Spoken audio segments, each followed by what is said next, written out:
तो चलिए आज का वीडियो को शुरू करते हैं। और ये वीडियो काफ़ी शानदार है। आप लोग देखेंगे बहुत सारे हमारे बॉडी में जो टेस्ट होते हैं उसका वैल्यू के बारे में पूछता है। कोई भी एक आध वैल्यू किधर से भी पूछ सकता है। तो आज हम लोग बेहतरीन ये वीडियो देखेंगे, आपको नॉलेज भी बढ़ेगा और एग्ज़ाम के लिए भी महत्वपूर्ण है। ठीक है, चलिए सबसे पहले हम देखेंगे एलएफटी टेस्ट जो होता है, लीवर फंक्शन टेस्ट। इसके वैल्यू के बारे में देखेंगे कि एलएफटी के अंदर क्या क्या चीज़ें टेस्ट होता है। तो सबसे पहले एलएफटी के अंदर होता है एसजीपीटी होता है, जिसकी नॉर्मल सीमा 7 से लेकर 56 यूनिट पर लीटर होता है। ठीक है, याद रखिएगा 7 से 56। ठीक है ना। उसके बाद एसजीओटी होता है, ये दोनों एंजाइम होता है। तो एसजीपीटी तो समझ गए। एसजीओटी जो होता है एसजीपीटी से कम होता है। ठीक है ना, एसजीपीटी से कम होता है एसजीओटी, इतना ध्यान रखिएगा। और यह 5 अट्ठे 40 और यह 7 अट्ठे 56, दोनों 8 के गुना में है। एसजीपीटी ज़्यादा है 7 अट्ठे 56 और एसजीओटी कम होता है 5 अट्ठे 40। ओके, याद रखिएगा, ये नॉर्मल वैल्यू है। आगे है बिलुब्रिन लेवल। तो बिलुब्रिन में टोटल बिलुब्रिन होता है, एक डायरेक्ट बिलुब्रिन होता है, एक इनडायरेक्ट बिलुब्रिन होता है। तो जो इनडायरेक्ट बिलुब्रिन होता है ना, लगभग वो टोटल बिलुब्रिन के बराबर ही होता है। तो टोटल बिलुब्रिन की बात करेगा तो 0.3 से 1.2 mg प्रति डीएल होता है। समझ रहे बात को। बिलुब्रिन की बात करेगा तो 0.3 से 1.2 mg प्रति डीएल याद रखिएगा। ठीक है ना। और ये होता है टोटल बिलुब्रिन। अगर डायरेक्ट बिलुब्रिन कहेगा तो जो 0.3 आप देख रहे हैं ना, स्टार्टिंग है टोटल वाला में, तो डायरेक्ट वाला में यह सबसे जो है अधिक होता है। 0.1 से लेकर 0.3 mg प्रति डीएल डायरेक्ट में होता है। समझ गए ना। तो डायरेक्ट वाला अलग होता है जो सबसे कम होता है। और आपको यह रेंज होता है जो बताता है कि इतना रेंज तक आपके बॉडी में बिलुब्रिन है तो ठीक है। इससे ज़्यादा रेंज जो है आपको बताता है किसका, लीवर का जो दिक्कत होता है जॉन्डिस, उसको बताता है। बात समझ गए। तो ये चीज़ों को ध्यान में रखना है। ठीक है ना, आगे बढ़ते हैं। आगे है एल्काइल फॉस्फेट की समान सीमा कितनी होती है। तो एल्काइल फॉस्फेट की समान सीमा 44 से 147 यूनिट पर लीटर होता है। देखिए जो ज़्यादा चाहिए उसको यूनिट पर लीटर में दिया गया है, इसको ध्यान में रखना है। ओके। एल्बुमिन की समान सीमा, देखिए एल्बुमिन की समान सीमा जो होती है, एल्बुमिन एक प्रकार से प्रोटीन होता है। जो एल्बुमिन का समान सीमा आप याद रखिए 3.5 से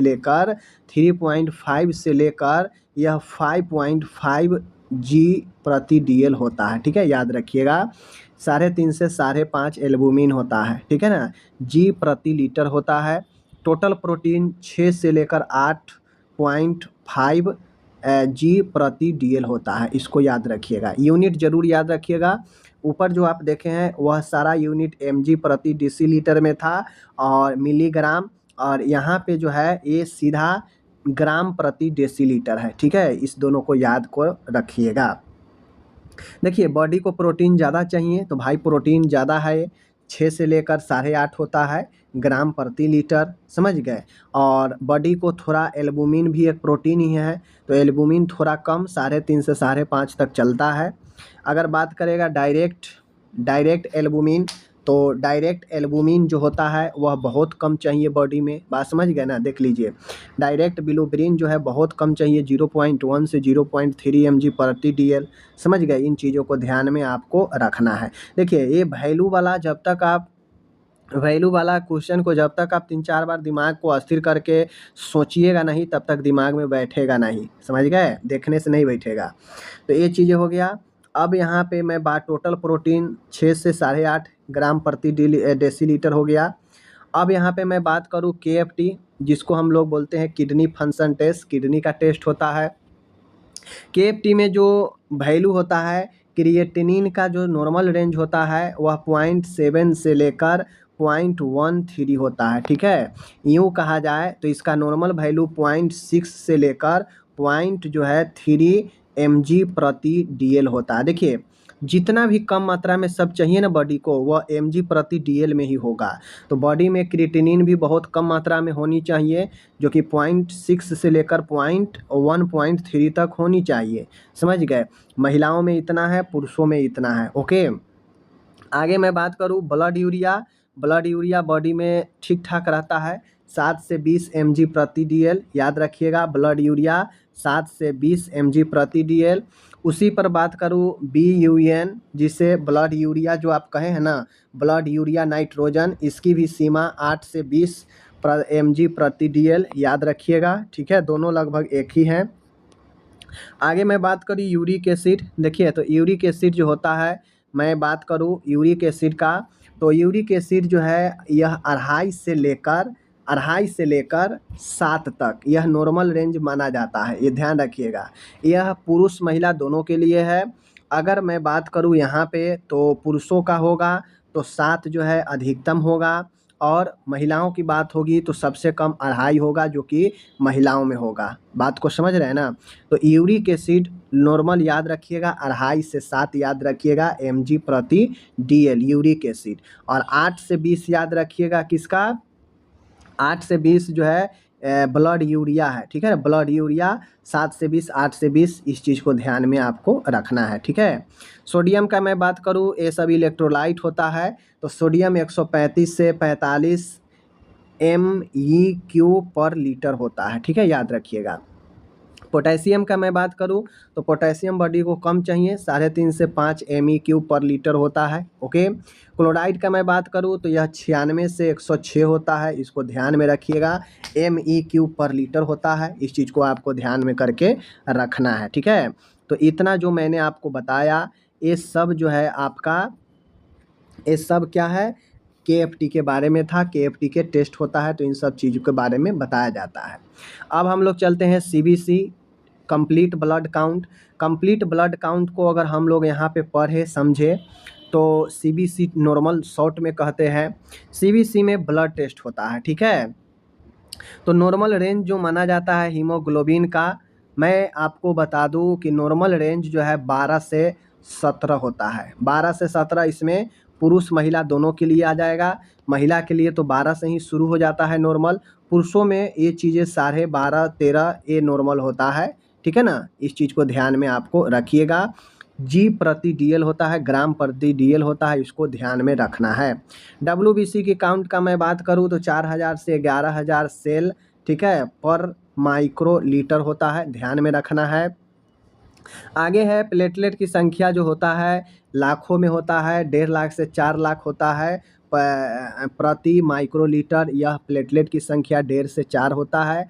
RBC का काउंट जो है होता है, मैं बता दूं, RBC का काउंट जो है 45 से लेकर 55 लाख, यानी 4.5 से 5.5 मिलियन नॉर्मल माना जाता है। 4.5 से 5.5 मिलियन, ठीक है, याद रखिएगा। आगे है हेमाटोक्रिट की समान सीमा क्या है, तो हेमाटोक्रिट की समान सीमा पुरुषों में 40 से 50, महिलाओं में 36 से 48%, ध्यान करके रखिएगा। बेसिकली इसमें जो याद करने वाला था RBC, WBC, प्लेटलेट और आपका HB हीमोग्लोबिन, उसको, ठीक है। आगे बढ़िए। आगे है फास्टिंग ब्लड शुगर की समान सीमा 70 से लेकर 110 होता है, यह आपका फास्टिंग के समय होता है। PP में ये चीज़ें जो होता है, PP और रैंडम की मैं बात करूँ, रैंडम में 128 होता है, ठीक है, रैंडम में 140 तक आपका होता है, इस चीज़ को ध्यान में रखिएगा। खाना खाने के बाद या रैंडम 140 तक माना जाता है नॉर्मल।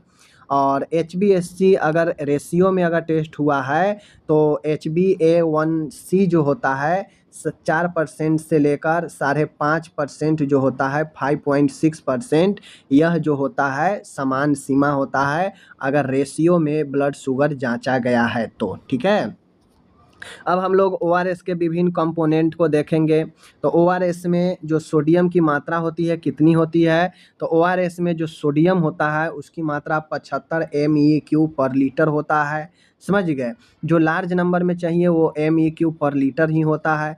ORS में क्लोराइड इससे थोड़ा कम होता है तो 65 हो जाता है। ये सोडियम और ये क्लोराइड मिल के बनाता है NaCl, सोडियम क्लोराइड, ठीक है ना। तो सोडियम हो गया 75, उससे 10 कम ORS में क्लोराइड होता है, ठीक है। और उससे भी हम लोग नीचे आते हैं तो ORS में ग्लूकोज जिसे एनहाइड्रॉस कहते हैं, ग्लूकोज की मात्रा 75 मोल पर लीटर होता है, इसको ध्यान में रखना है। यानी सोडियम और ग्लूकोज दोनों इक्वल होता है, लेकिन दोनों की यूनिट में डिफरेंस है। आप लोग देख लीजिए, यहाँ ग्लूकोज की यूनिट मोल पर लीटर में है और वहाँ पे MEQ पर लीटर में था सोडियम का, ठीक है। आगे है यहाँ पे ORS में पोटेशियम की मात्रा कितनी होती है, तो ORS में पोटेशियम जो होता है वह आपका यहाँ पे 20 MEQ पर लीटर होता है, 20 MEQ पर लीटर होता है, ठीक है, पोटेशियम। आगे है साइट्रेट की मात्रा कितना होता है, तो साइट्रेट 10 मोल पर लीटर होता है, इसको ध्यान में रखना है, ठीक है। तो ये हो गया अपना। ORS का कुल ओस्मोलारिटी कितनी होती है, तो कुल ओस्मोलारिटी 245 होता है, ठीक है ना। ओस्मोलारिटी प्रति लीटर 245 होता है, इसको ध्यान करके रखना है, ठीक है।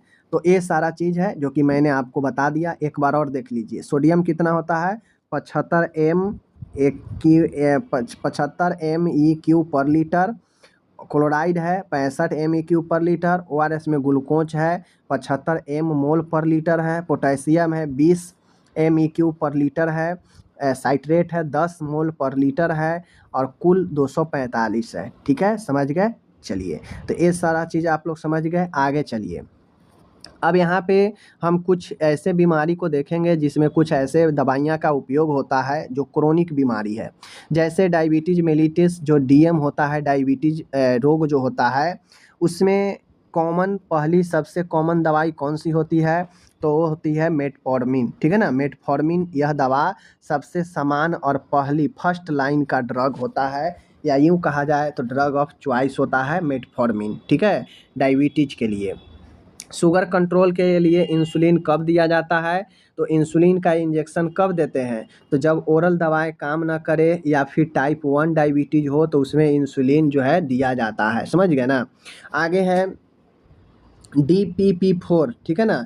DPP4 इन्हीबिटर की कोई उदाहरण दवा बताएं, तो DPP4 जो है यह भी आपको डायबिटीज़ में ही काम करता है। जैसे देख लीजिए सीटाग्लिपिटिन, ठीक है ना, सीटाग्लिपिटिन यह ब्लड शुगर को नियंत्रण करने में मदद करता है।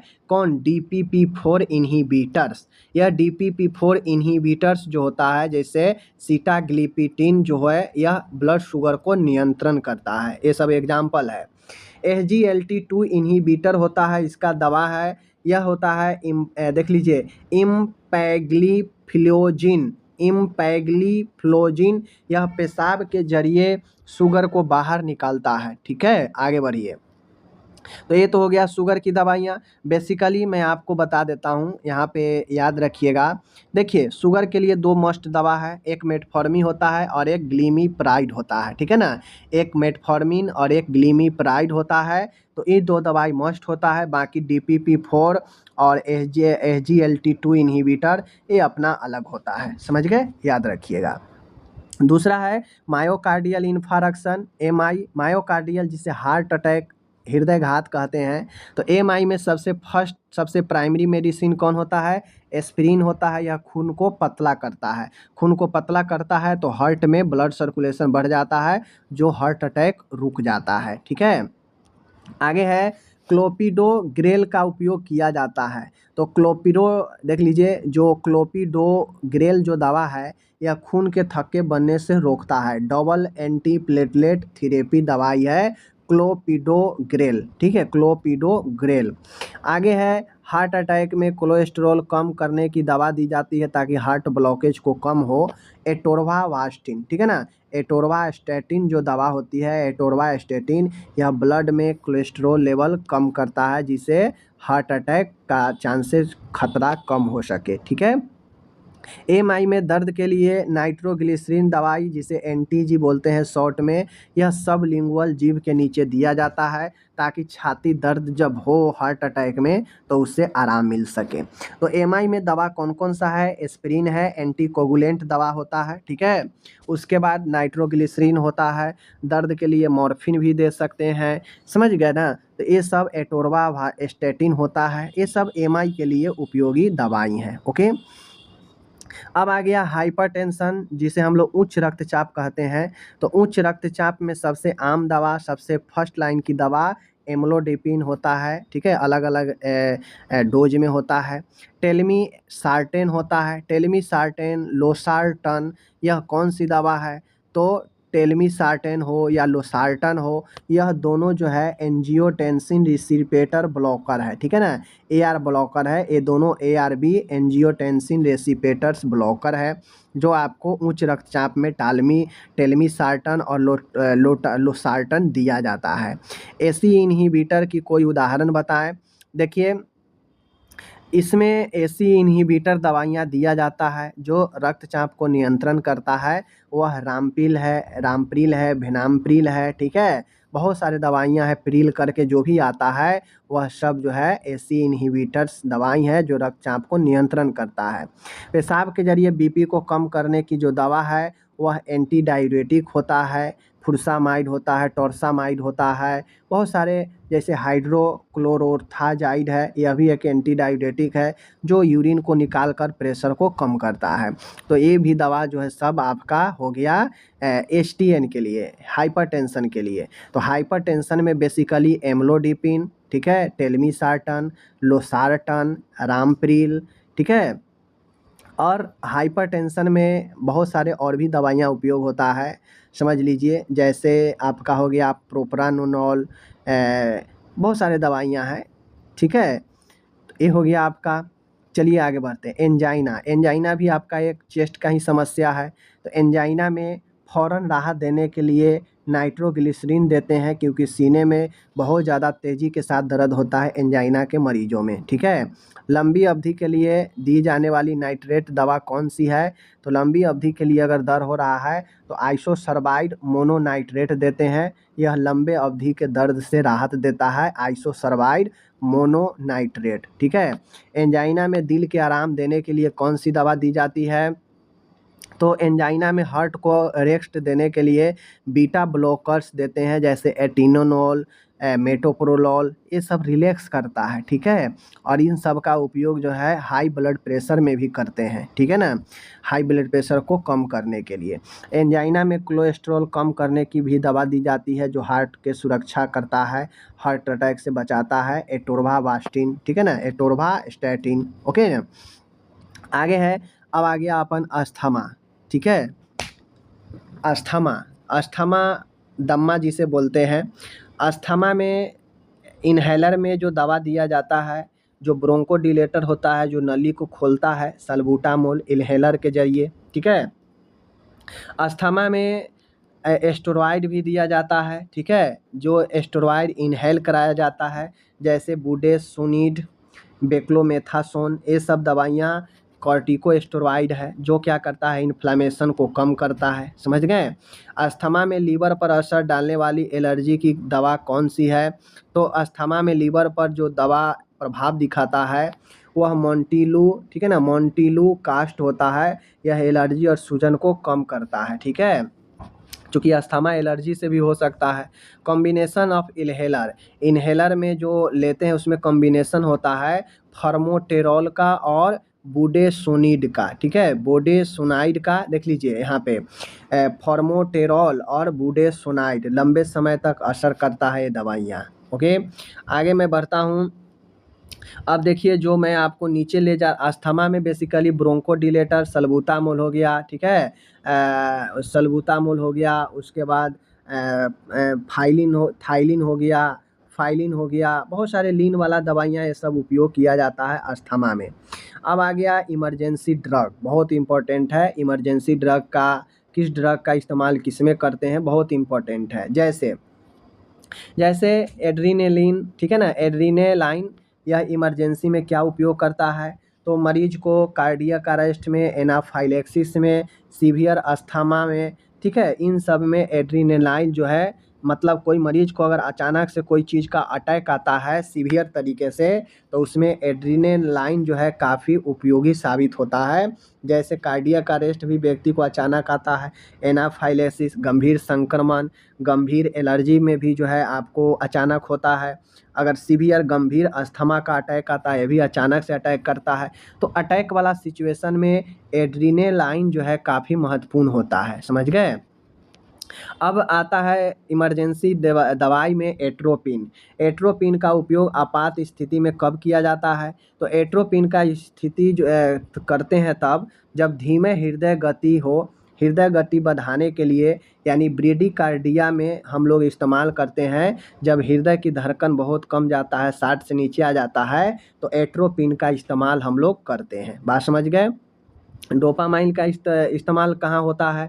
तो डोपामाइन का इस्तेमाल आघात, शॉक में, हाइपोटेंशन, लो बीपी में बीपी बढ़ाने के लिए डोपामाइन का इस्तेमाल करते हैं। यानी किसी का अचानक से बीपी गिरते जा रहा है तो क्या करेंगे? डोपामाइन देंगे, समझ गए। शॉक वाले मरीजों में भी जो है डोपामाइन का इस्तेमाल करते हैं प्रेशर बनाकर रखने के लिए, समझ गए। आगे है नाइट्रोग्लिसरीन। नाइट्रोग्लिसरीन आपातकाल में कब दिया जाता है? तो जब मरीज एंजाइना का हो, जब मरीज एमआई से हो, हार्ट अटैक वाला हो, तो उसमें नाइट्रोग्लिसरीन दर्द से राहत देता है, सीने के दर्द से राहत देता है, ठीक है।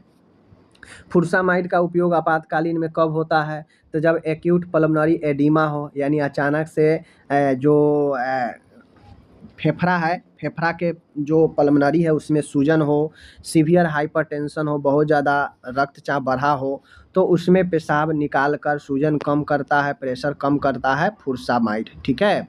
आगे है डाइजेपाम आपात स्थिति में क्या काम करता है? तो डाइजेपाम एक जो है रिलैक्सेंट दवा है, यह दौरा को कम करता है, यह मिर्गी को कम करता है, ठीक है, व्यक्ति को जो है शरीर को शांत करता है, ठीक है। आगे है एमियोडेरोन का क्या उपयोग है? तो एमियोडेरोन का उपयोग है अनियमित दिल की धड़कन। अगर किसी मरीज का वेंट्रिकुलर एरिथमिया हो, यानी उसका दिल की धड़कन अनियमित हो, तो उसमें एमियोडेरोन जो है हम लोग देते हैं, ठीक है। हाइड्रोकॉर्टिकोसोन यह एक स्टेरॉइड दवा है जिसका इस्तेमाल इमरजेंसी में क्या होता है? तो जितने भी एनाफाइलेक्सिस है, अस्थमा है, जो भी इन्फ्लामेशन वाला रोग है उसमें हाइड्रोकॉर्टिकोसोन का उपयोग अच्छा माना जाता है, ठीक है। आगे है 9वां है ग्लूकोज डेक्स्ट्रोज 25% या 50%। तो देखिए डेक्स्ट्रोज 25% या 50% कब दिया जाता है? यह ग्लूकोज है जब बहुत ज़्यादा मरीज को ग्लूकोज लेवल कम गया हो, हाइपरग्लाइसेमिया, लो शुगर हो, तो इमरजेंसी में हम डेक्स्ट्रोज 25 या 50 का इस्तेमाल करते हैं। डायबिटीज लो हो, ग्लूकोज लो हो उसमें। नेलॉक्सेन का उपयोग कहाँ किया जाता है? तो देखिए नेलॉक्सेन का उपयोग जो है, जो दर्द वाली दवा है, जो दर्द वाली दवाएं साइड इफ़ेक्ट करता है, एलर्जी अपना रिएक्शन कर देता है, तो उसमें नेलॉक्सेन का उपयोग किया जाता है। ऑपियोइड ओवरडोज जैसे मॉर्फिन, हीरोइन, पैरासीटामोल, ये सब दर्द से राहत देता है, और अगर ओवरडोज हो जाए तो उसमें साइड इफ़ेक्ट होता है, तो नेलॉक्सेन का उपयोग किया जाता है, ठीक है। अब यहाँ पे आ गया अपना बायोमेडिकल वेस्ट से रिलेटेड क्वेश्चन है। बायोमेडिकल वेस्ट में येलो कलर का जो है बायोमेडिकल वेस्ट में क्या फेंका जाता है? येलो कलर, पीला कलर में। तो आप सबको पता है पीला कलर में ह्यूमन बॉडी पार्ट होता है, प्लेसेंटा होता है, ड्रेसिंग किया हुआ कॉटन होता है, कुछ प्लास्टिक मटेरियल जिसमें बॉडी पार्ट हो, ठीक है, इंसिजन या डीप ब्रूयल से नष्ट किया जाता है। तो येलो वाला में एनाटॉमिकल बॉडी पार्ट से रिलेटेड चीज़ें डाली जाती हैं, ओके। आगे है रेड कलर। रेड कलर जो होता है, लाल कलर जो होता है डस्टबिन का, उसमें क्या डाला जाता है? तो जितने भी दूषित प्लास्टिक आइटम होते हैं, जैसे सिरिंज जो नॉन शार्प हो, जो नुकीला नहीं हो, तो syringe, IV set, catheter, gloves, यानी बेसिकली इसमें जितने भी प्लास्टिक के बने हुए सामान होते हैं सब हम रेड बिन में डालते हैं। जैसे सिरिंज के जो सुई वाला भाग होता है वो नहीं, चूँकि वो नुकीला होता है, तो वो जो है आपके चला जाएगा किस में? वाइट कलर में, ठीक है। तो बिना शार्प वाला syringe, IV set, catheter, gloves, ये सब जो है आपके चला जाएगा रेड बिन में, क्योंकि यह प्लास्टिक के बने हुए आइटम होते हैं। इन्हें ऑटोक्लेव या श्रेड करके रिसाइकल किया जाता है। आगे बढ़ते हैं, तीसरा है वाइट कलर। तो वाइट कलर जितने भी शार्प मटेरियल जैसे नीडल है, ब्लेड है, स्केल्प्स है, ये सब जितने भी है हम लोग वाइट कलर में डालते हैं, नुकीला वाला, ठीक है। इसे ऑटोक्लेव और इनकैप्सुलेशन करके डिस्पोज किया जाता है। आगे है ब्लू बीन है। तो देख लीजिए ब्लू बीन में क्या होता है। ब्लू वाला में जो हम फेंकते हैं ग्लास वेयर, जैसे मेडिसिन वाइल हो गया, एम्पूल हो गया, कंटामिनेशन फ्री, ये सब दूषित वाला नहीं होता है, ठीक है। मेडिकल वाइल, एम्पूल वगैरह, इसे डिसइंफेक्ट करके रिसाइकल किया जाता है। ब्लू कलर में हम लोग यही सब चीज़ जो है डालते हैं। लास्ट में है ब्लैक कलर। तो ब्लैक कलर में हम लोग जो डालते हैं जितने भी एक्सपायरी मेडिसिन होते हैं, केमिकल बेस्ड होता है, साइटोटॉक्सिक ड्रग होते हैं, पेपर होता है, टुकड़ा, तो ये सब जो है हम लोग इसमें डालते हैं। बेसिकली इसमें नॉन इन्फेक्टियस जो है मटेरियल बेस्ड जो है डाला जाता है, किसमें, ब्लैक वाला में, ठीक है। तो ये अपन याद रखिएगा कि ब्लैक में एक्सपायरी मेडिसिन का जो भी डिब्बा हो, केमिकल बेस्ड हो, साइटोटॉक्सिक ड्रग हो, सब जो है डाला जाता है ब्लैक बीन में। ओके, तो ये चीज़ समझ में आ गया। अब हम लोग देखेंगे कैनुला का साइज, कैनुला का कलर कोडिंग। तो आप लोग ध्यान से देखिए। सबसे पहले आपको समझना होगा कि कैनुला का जितना नंबर छोटा होगा उतना ही उसका जो छिद्र है, व्यास है इंजेक्शन सुई का, वह उतना ही ज़्यादा होता है। तो कैनुला 14 गॉज, जी मतलब होता है गॉज, तो 14 गॉज का मतलब होता है कि इसमें सबसे ज़्यादा छिद्र बड़ा होगा और यह सबसे ज़्यादा फ्लोरेट के साथ जो है तरल को भेजेगा बॉडी में। इसका कलर ऑरेंज कलर होता है 14 नंबर गॉज का, याद रखिएगा। कैनुला साइज अगर 14 गॉज का हो तो वह ग्रे कलर का होता है, और यह जो है 14 नंबर वाला से थोड़ा कम व्यास का होता है, इसलिए इसका फ्लो रेट भी 14 वाला से कम होता है, ठीक है। आगे हम लोग बढ़ते हैं कैनुला साइज, ठीक है। कैनुला साइज 18 की बात किया जाए तो यह ग्रीन होता है, और यह जो है 16 वाला से आधा फ्लो करता है, ठीक है, आधा फ्लो करता है। वह 180 करता है तो ये 100, सॉरी ये सीधा 9 करता है, 90 करता है। कैनुला साइज 20 है, जिसे हम लोग पिंक बोलते हैं। अभी तक क्या याद किए, 14 होगा ऑरेंज, 16 होगा ग्रे, 18 होगा क्या चीज़, ग्रीन, ठीक है ना। 18 क्या होगा, ग्रीन होगा, देख लीजिए ग्रीन होगा। और 20 जो होता है पिंक होता है, 22 जो है ब्लू होता है, और 24 जो होता है येलो होता है, और 26 जो होता है वो वायलेट होता है। तो ये रहा आपका जो है कैनुला से संबंधित प्रश्न। एक चीज़ और इसमें फैक्ट समझ लीजिए कि कैनुला का साइज जितना गॉज का साइज छोटा होगा, कैनुला का साइज उतना ही बड़ा होगा और फ्लो रेट ज़्यादा होगा। तो इस प्रकार से मैंने आपको हर एक जो है, चाहे गॉज से रिलेटेड हो, चाहे कुछ बीमारी में उपयोगी दवाइयाँ हो, सारा कुछ मैंने पढ़ाने का, समझाने का प्रयास किया है। देखिए ऐसे जो भी वैल्यू वाला वीडियो है, जब तक आप 2 बार नहीं देखेंगे तब तक वो मुश्किल है, ठीक है। चलिए मिलते हैं अगले वीडियो में, धन्यवाद।